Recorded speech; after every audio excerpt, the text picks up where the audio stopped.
എന്താണ് ശുബ്ഹത്തുകൾ എന്ന് പറഞ്ഞാൽ? ഒരാളുടെ ദീനിൽ അവനുണ്ടാകുന്ന സംശയങ്ങൾ, ആശയക്കുഴപ്പങ്ങൾ എന്ന് പറഞ്ഞാൽ എന്താണ്?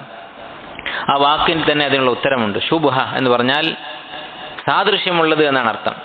വഉതൂബിഹി മുതശാബിഹ, സ്വർഗത്തിലെ ഭക്ഷണത്തെക്കുറിച്ച് പറഞ്ഞു. പല വിഭവങ്ങളും കാണുമ്പോൾ ഒരുപോലെ തോന്നും, പക്ഷേ അതിൽ രുചിയിൽ വ്യത്യാസമുണ്ട്. അപ്പോൾ ബാഹ്യമായി ഒരുപോലെ തോന്നും. ഇതാണ് ശുബ്ഹത്ത് എന്ന് പറഞ്ഞാൽ. ഒന്ന് മറ്റൊന്നിനോട് സാദൃശ്യമുള്ളതായിരിക്കുക, അനുകരിക്കുക. അതാണ് ശുബ്ഹത്ത് എന്ന വാക്കിൻ്റെ അർത്ഥം. ഇവിടെ എന്താണ് ഉദ്ദേശിക്കുന്നത്? ഹക്കിനെ അനുകരിക്കുന്ന ബാത്തിൽ, കണ്ടാൽ ഹക്ക് പോലെ തോന്നുന്ന ബാത്തിൽ, അതാണ് ശുബ്ഹത്ത് എന്ന് പറയുന്നത്. ചില പണ്ഡിതന്മാർ ശുബ്ഹത്ത് എന്നുള്ള വാക്കിൻ്റെ അർത്ഥമായി പറഞ്ഞത് ബാത്തിലുൻ ഫി സൂറത്തി ഹക്ക്, ഹക്കിൻ്റെ രൂപത്തിൽ പ്രത്യക്ഷപ്പെടുന്ന ബാത്തിൽ, ഇങ്ങനെ പറഞ്ഞതായി കാണാൻ സാധിക്കും. അപ്പോൾ ഇതാണ് ശുബ്ഹത്ത് എന്ന വാക്കിൻ്റെ അർത്ഥം. പണ്ഡിതന്മാർ പറയുന്നത് കാണാം, ഒരാളുടെ ദീനിൽ അയാൾക്ക് തോന്നുന്ന സംശയങ്ങൾ, വിശ്വാസത്തിൻ്റെ കാര്യത്തിലുണ്ടാകുന്ന ആശയക്കുഴപ്പങ്ങൾ, അത് വളരെ അപകടകരമായ കാര്യമാണ്. കാരണം 4 ഷെറുകൾ ശുബ്ഹത്തിലുണ്ടാകും. ഒരു മനുഷ്യൻ അവൻ്റെ ദീനിനെ കുറിച്ച് അവന് തോന്നുന്ന സംശയങ്ങൾ, അല്ലെങ്കിൽ അങ്ങനെയുള്ള സംശയങ്ങൾ ഉണ്ടാക്കി അത് പ്രചരിപ്പിക്കുന്ന ആളുകൾ, അവർ 4 അപകടങ്ങൾ ഓരോ ശുബ്ഹത്തിലും ഉൾക്കൊള്ളിക്കുന്നുണ്ടാകും. അതെന്തൊക്കെയാണ്?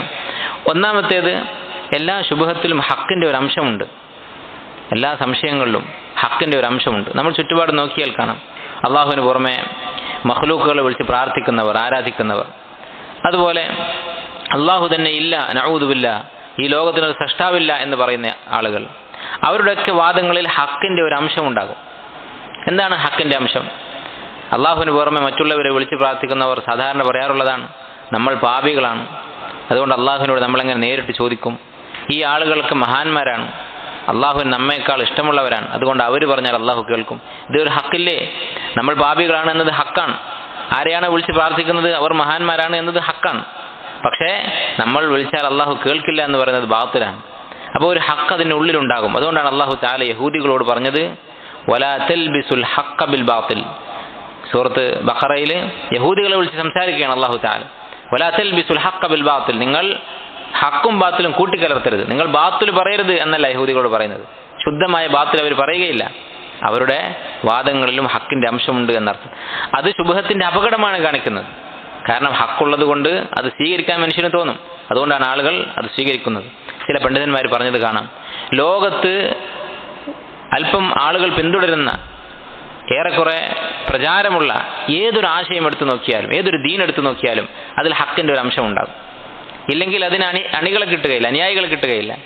അപ്പോൾ ഇത് ശുബ്ഹത്തുകൾ അപകടമാണ് കാണിക്കുന്നത്. രണ്ടാമത്തേത്, എല്ലാ സംശയങ്ങളും ആശയക്കുഴപ്പങ്ങളും വളരെ മനോഹരമായ വാക്കുകളിലൂടെയാണ് ആളുകൾ പ്രചരിപ്പിക്കുക, നല്ല വാക്കുകളിലൂടെയാണ് പ്രചരിപ്പിക്കുക.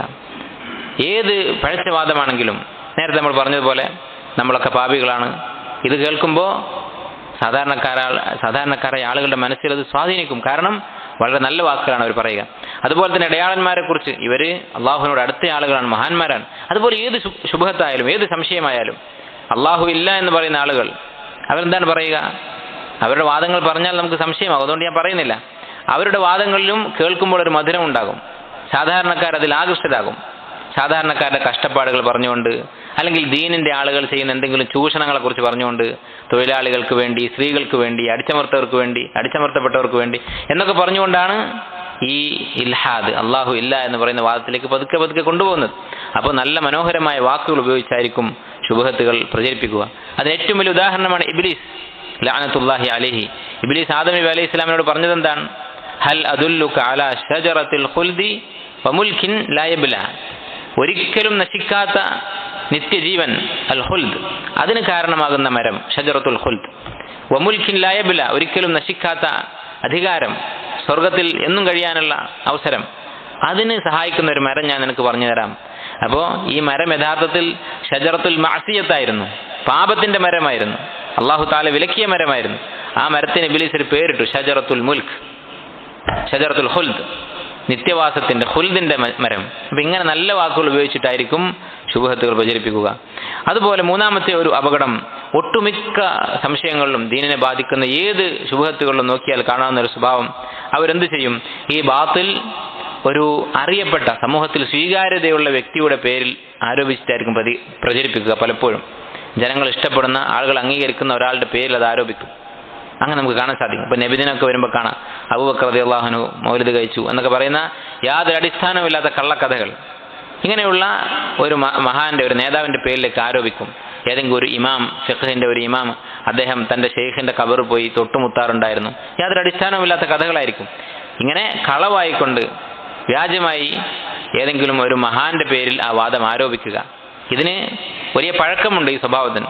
ചരിത്രത്തിൽ കാണാം, ഷിയാക്കൾ ആദ്യമായി പ്രത്യക്ഷപ്പെട്ട സന്ദർഭത്തിൽ അവർ അന്നത്തെ കാലത്ത് ഒരുപക്ഷെ 1000 വർഷം മുമ്പ് ജീവിച്ചിരുന്ന ഒരു സാഹിത്യകാരനായിരുന്നു ജാഹിൽ എന്ന് പറയുന്ന അറബി സാഹിത്യകാരൻ. അറബി ഭാഷ പഠിച്ച ആളുകൾക്കറിയാം, അറിയപ്പെട്ട ഒരു അദീബാണ്.